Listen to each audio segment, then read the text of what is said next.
नमस्कार बच्चों, this is Ram Bishnoi and you are watching geography Guru. आज के इस एपिसोड में हम बात करेंगे आपके हिंदी के पाठ्यक्रम की, यानी कि हिंदी की सिलेबस की, और डिस्कस करेंगे कि आपकी सिलेबस में क्या है, कौन से टॉपिक है जो मोस्ट इंपॉर्टेंट रहेंगे, कौन से टॉपिक है जिनके ऊपर हमें ज़्यादा फोकस करना है, हमारी प्लानिंग क्या रहनी चाहिए, हमारी स्ट्रेटेजी क्या रहनी चाहिए, और हम मई जून में क्या पढ़ने वाले हैं। ये सब कुछ हम डिस्कस करने वाले हैं इस एपिसोड में।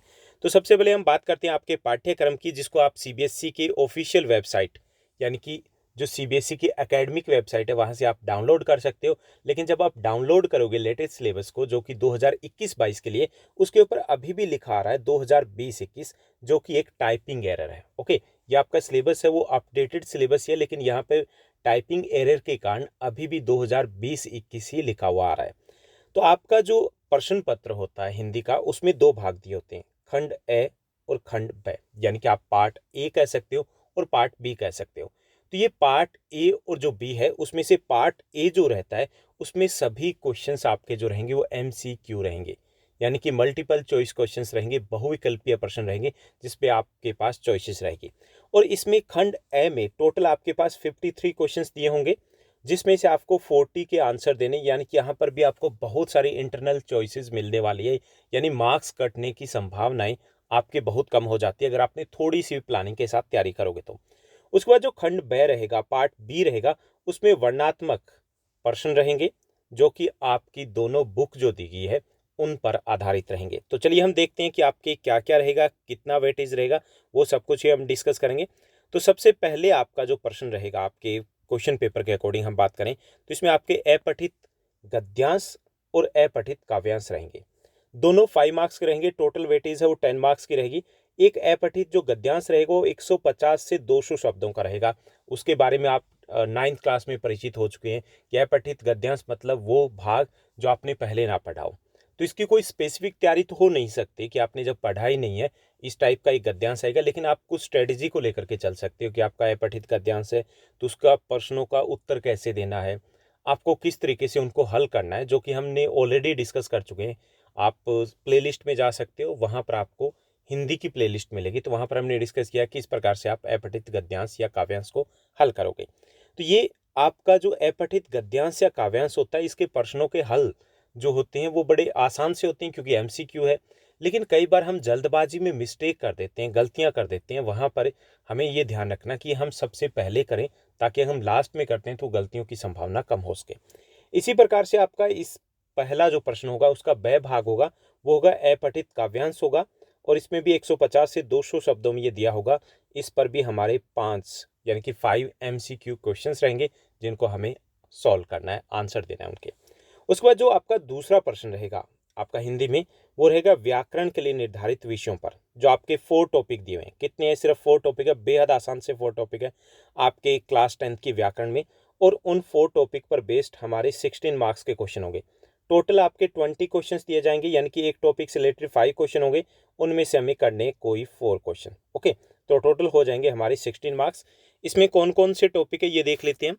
इसमें आपके क्लास 10th की व्याकरण में जो टॉपिक दिए गए, उसमें सबसे पहला जो टॉपिक है, रचना के आधार पर वाक्य भेद। बेहद आसान है, 20 मिनट लगेंगे, आप अच्छे से तैयार कर लोगे, यानी कि आपके 4 मार्क्स सिक्योर हो जाएंगे। उसके बाद दूसरा वाच्य, ये भी बेहद आसान सा ही आपका टॉपिक है, जो कि आप जैसे वर्कशीट करोगे तो उसमें भी 2 या 3 वर्कशीट में हो जाएगा। अगर आप वैसे करना चाहोगे तो 30 मिनट से ज़्यादा का ये टॉपिक नहीं है। ओके, उसके बाद जो पद परिचय, ये थोड़ा सा लेंथी रहेगा, क्योंकि पद परिचय में क्या दिया जाएगा, आपको एक वाक्य दिया जाएगा और उसके बाद उस पद का परिचय देना है कि इसमें कौन सी संज्ञा है, सर्वनाम कौन सा है, विशेषण कौन सा है, एक वचन है या बहुवचन है, तो वो पद परिचय। तो इसमें अगर हमें वो थोड़ा सा रिवाइज करना पड़ेगा, हालांकि रहेगा ये भी आसान, तो हम इसको भी कर लेंगे, आराम से कर लेंगे। उसके बाद चौथा है रस। आपने पहले नहीं पढ़े हैं तो आप रस अगर पढ़ोगे तो आपको आसानी समझ में आ जाएंगे, रसों की पहचान करनी हमें। तो ये 4 टॉपिक रहेंगे। अगर चारों टॉपिक को अगर मन लगा करके आप अच्छे से तैयार करना चाहो तो आप 3 घंटे में पूरा सिलेबस कर लोगे, यानी कि 16 मार्क्स का सिलेबस आप 3 घंटे में कर सकते हो। तो इतना बड़ा सिलेबस नहीं दिया गया है। जो टॉपिक व्याकरण के दिए गए वो बेहद आसान दिए गए।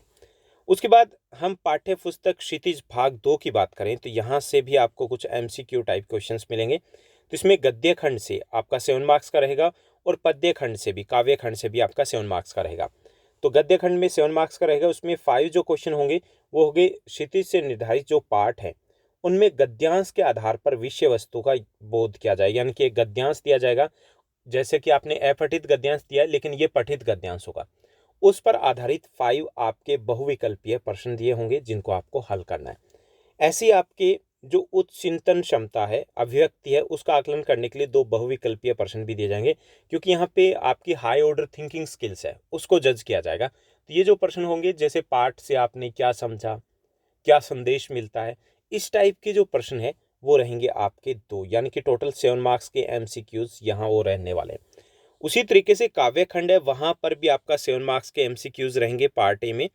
तो इसमें क्षितिज से निर्धारित जो कविताएं हैं उसमें काव्यांश के आधार पर आपके 5 क्वेश्चंस दिए जाएंगे, MCQ टाइप क्वेश्चन होंगे जिनको आपको सॉल्व करना है। और आपको 2 और प्रश्न दिए जाएंगे जो कि आपके काव्य बोध को समझने के लिए कि आपने कविताओं से कितना समझा, वो आपके 2 मार्क्स के रहेंगे।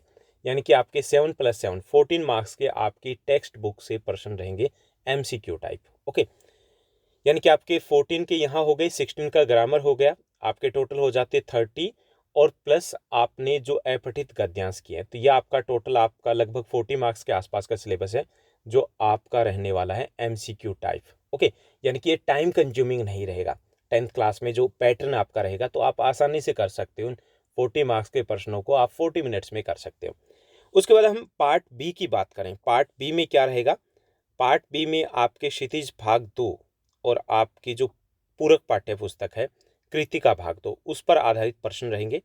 इसमें गद्य खंड की बात की जाए तो क्षितिज से आपके जितने भी पाठ हैं उससे विषय वस्तु से संबंधित, पाठ से संबंधित 4 प्रश्न पूछे जाएंगे, जो कि 2 मार्क्स के एक प्रश्न होगा, 2 अंकों का एक प्रश्न होगा, टोटल हो जाएंगे 8 मार्क्स के। ओके, काव्य खंड जो क्षितिज भाग 2 में दिए गए वहां से भी क्षितिज से निर्धारित जो कविताओं के आधारित आपके 3 प्रश्न पूछे जाएंगे, टोटल हो जाएंगे आपके 6 मार्क्स के।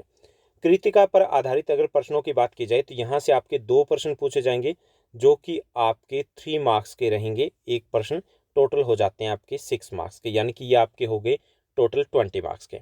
ओके, यानी कि यहाँ पर कृतिका को आप थोड़ा सा देखिए, जो कृतिका है आपने पूरा प्रश्न पत्र हमने हल किया, तो कृतिका में से 2 ही प्रश्न आएंगे आपके, और वो प्रश्न जो आएंगे वो आपके 3 मार्क्स के होंगे, यानी कि 3 + 3 6 मार्क्स के होंगे, और उसमें भी आपको विकल्प मिलेगा।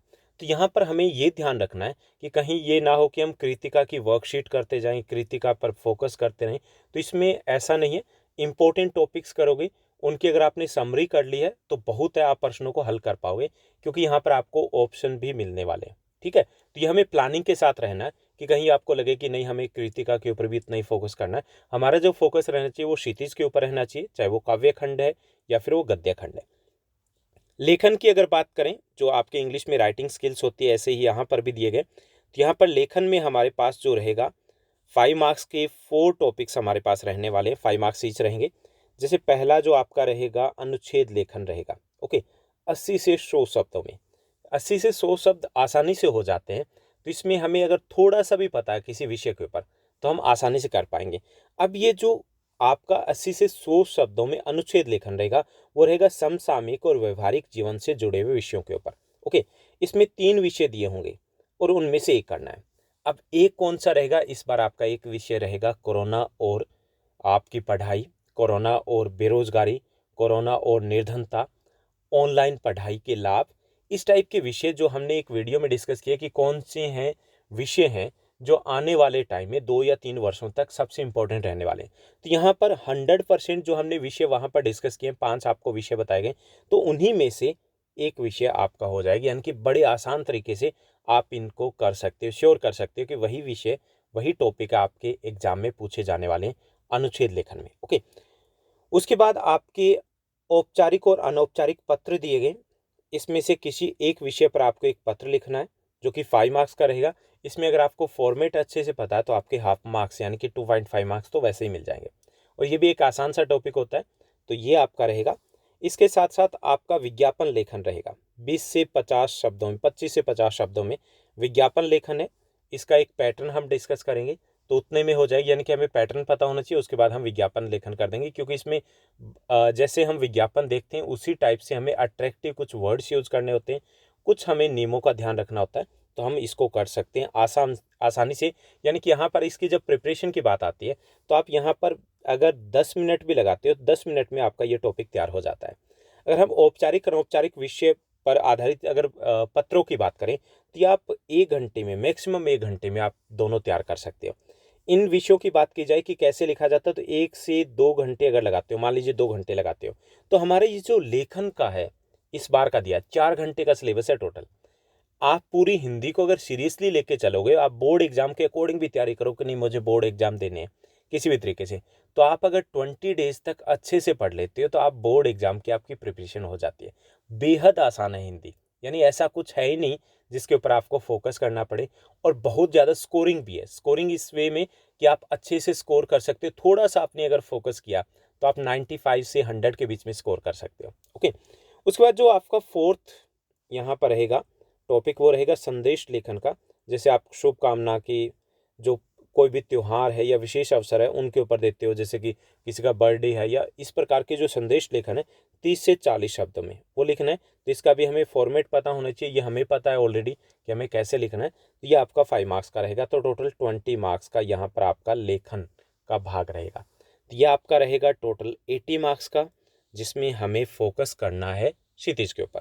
तो यहाँ पर आपकी 2 पुस्तकें होगी, निर्धारित जो पुस्तकें होंगी वो रहेगी क्षितिज भाग 2, जिसमें काव्य खंड और गद्य खंड दोनों दिए गए, और कृतिका भाग 2 जिसमें आपका गद्य खंड दिया गया। अब बात आती है कि आपको यहाँ पर फोकस किसके ऊपर करना है, जो मई और जून है, क्योंकि यहाँ पर आप ब्रेक डिजर्व करते हो। ऑनलाइन बहुत पढ़ लिए, अभी ब्रेक लेना, आपको ऐसा नहीं फोकस करना। जैसे कुछ बच्चों के कमेंट्स आ रहे हैं कि सर मैंने 40% सिलेबस 10th का कर लिया। भाई रायता नहीं फैलाना है और यूपीएससी का एग्जाम नहीं दे रहे। आराम से कीजिए, समझ के साथ कीजिए। हमें न्यू बिल्डअप करनी है, हमें ये नहीं करना कि हमें रट्टा लगाना है या फिर बस हो गया हो गया हो गया। समझ के साथ करना है। तो आप मई और जून में हिंदी में क्या करने वाले हो, आपको मई और जून की बात करें तो आप यहाँ पर क्षितिज की जितनी भी कहानियाँ, जितने भी चैप्टर दिए गए उनको पढ़ लोगे। ओके, आप अगर वीकली एक चैप्टर करोगे तो भी हो जाएगा, ठीक है। दूसरी चीज़ आपको क्या करनी है, आपको जो समसामयिक विषय आपको बता रखे हैं, आप प्लेलिस्ट में जाइए और हिंदी में जाइए, हिंदी व्याकरण में जाइए, तो वहाँ पर मैंने कुछ टॉपिक्स आपको बताए। उन सभी विषयों के ऊपर जो भी निबंध है उनको पढ़ लीजिए, और अगर अच्छा है कि अगर उनको लिख पाओ तो ओके। ये 2 काम कर लीजिए, बस बहुत है। क्योंकि आप इन 2 चीज़ों को कर लोगे, इट मीन्स दैट आप 40 मार्क्स का, 30 to 40 मार्क्स का सिलेबस कर रहे हो। बहुत है भाई इतना मई और जून में, क्योंकि ये तो आपके चिल पिल की छुट्टियां चल रही है। ओके, तो आपको अभी यही करना, और कोई टेंशन नहीं लेनी है कहीं अभी से शुरू हो जाओ कि नहीं ऑनलाइन क्लासेस शुरू करें, हम तो कोचिंग जा रहे हैं, ये कर लें वो कर लें।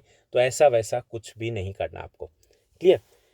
तो ये है आपका सिलेबस की बात हुई, आपकी बुक्स की बात हुई, और यहाँ पर हम डिस्कस कर लेते हैं कि आपके क्षितिज भाग 2 और कृतिका भाग 2 से जो चैप्टर्स है जो गायब कर दिए गए हैं, हटा दिए गए हैं परमानेंटली। तो इसमें आपके काव्यखंड में से देव और जयशंकर प्रसाद का आत्म कथ्य वो हटा दिया गया है। गद्य खंड की बात करें तो महावीर प्रसाद द्विवेदी की स्त्री शिक्षा के विरोधी कुतर्कों का खंडन, ये विषय आपका हटा दिया गया। इसके साथ भदंत आनंद कौशल्यायन की संस्कृति जो है, शब्द जो आपका पाठ था, एक निबंध है, उसको हटा दिया गया। ऐसे कृतिका भाग 2 से एही ठैया झुलनी हैरानी हो रामा, ये हटा दिया गया। भाई काफ़ी बड़ा टॉपिक लग रहा है, तो वो हटा दिया गया। ऐसे मैं क्यों लिखता हूँ, ये हालांकि इंटरेस्टिंग था पार्ट, लेकिन इसको भी हटा दिया गया। तो आपका सिलेबस जितना भी बचता है उसके ऊपर फोकस कीजिए, प्लानिंग कीजिए, और प्लानिंग के साथ पढ़ डालिए। टेंशन नहीं लेनी है। और आपको थोड़ा और समझना था, आप लास्ट ईयर का क्वेश्चन पेपर है वो भी चेक कर सकते हो, थोड़ा सा आपको आइडिया हो जाएगा। आज के इस एपिसोड में बस इतना ही। Thank you, bye bye, have a nice day.